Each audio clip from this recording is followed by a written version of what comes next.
You can see my microwave completely exploded. Forgot to cover my butter. First thing I'm going to do is I'm going to take this out and either wash it by hand or throw it in the dishwasher.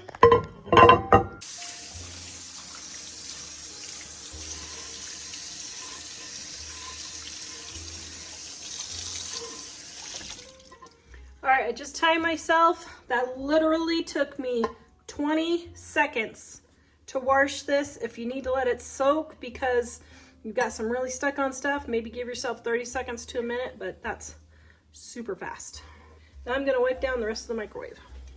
This video is brought to you by our Dining on a Dime cookbook. We have quick and easy recipes your family will love to help you get in and out of the kitchen fast. Please visit us at livingonadime.com. So I don't use any fancy cleaners. I just use dish soap and water. And I just wipe it down several times until I get it all dissolved.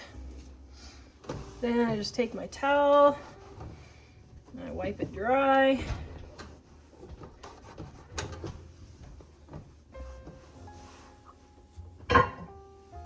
Then, if you have stuff stuck on the inside, you can take a glass of water, and if you want it to be smelling good, you can put a little bit of lemon, but you don't have to in there. You could do vanilla if you want. I'm gonna put that in the microwave. Then we're gonna turn this on and let it cook for 2 minutes, and then leave it for 5 minutes and let the steam loosen everything that's on the microwave. Oh, you can see how nice and steamy it is in there. Then just take and wipe down everything to make sure you get up on top. And you wipe down all the back. See all those crevices and everything in there? You need to get it all, because if you don't, it's just gonna stay and keep cooking, okay? So, get that all wiped off.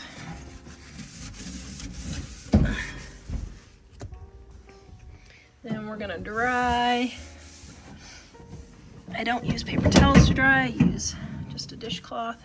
All right, if you just wipe your microwave down like once a week, then you're not gonna have a big mess to clean up, once a year.